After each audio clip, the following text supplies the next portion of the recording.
the Review of U.S. Human Spaceflight Plans Committee meeting.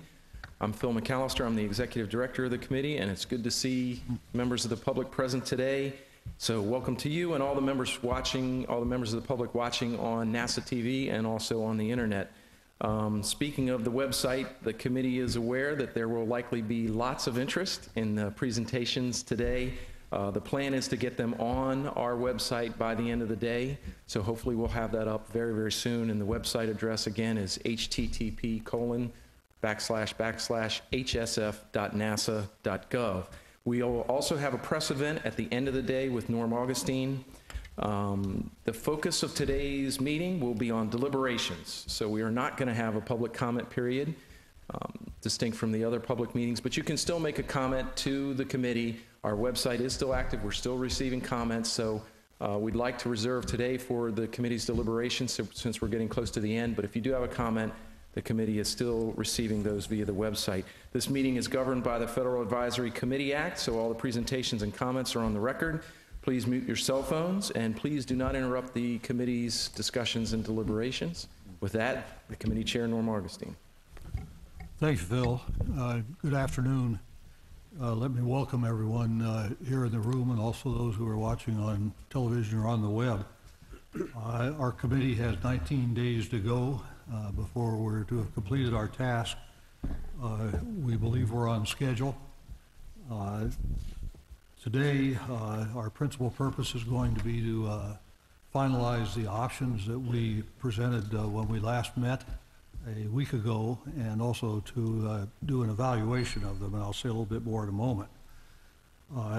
Before I go any further, I want to publicly thank the people at NASA and the people at the Aerospace Corporation who have been helping us.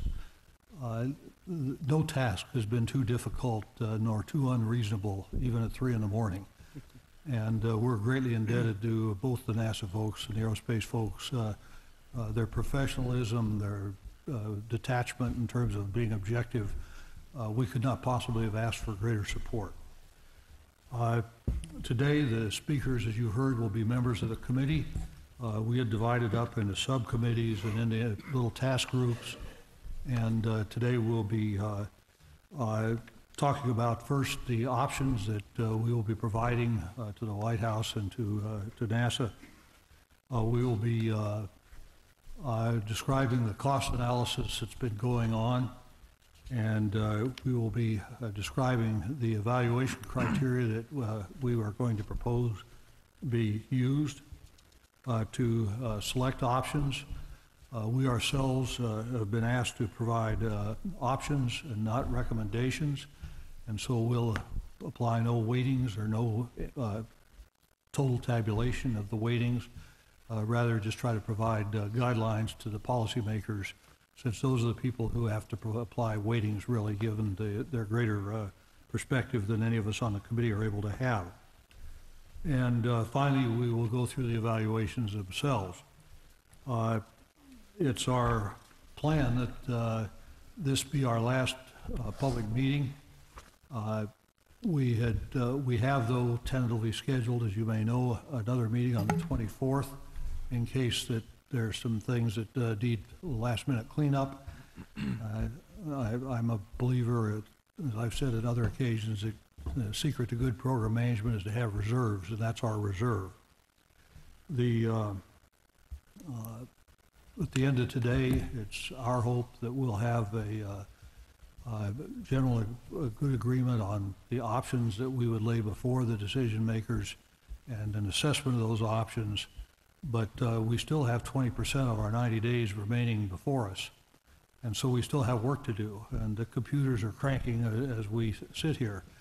And so there will undoubtedly be technical changes to the options that will be incorporated in our final report that we don't yet have today, but the options themselves will be representative of what we intend to produce.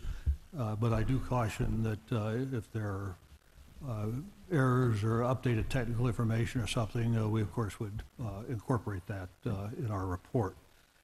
Having said that, the first order of business today is to review once again the options that we have been looking at.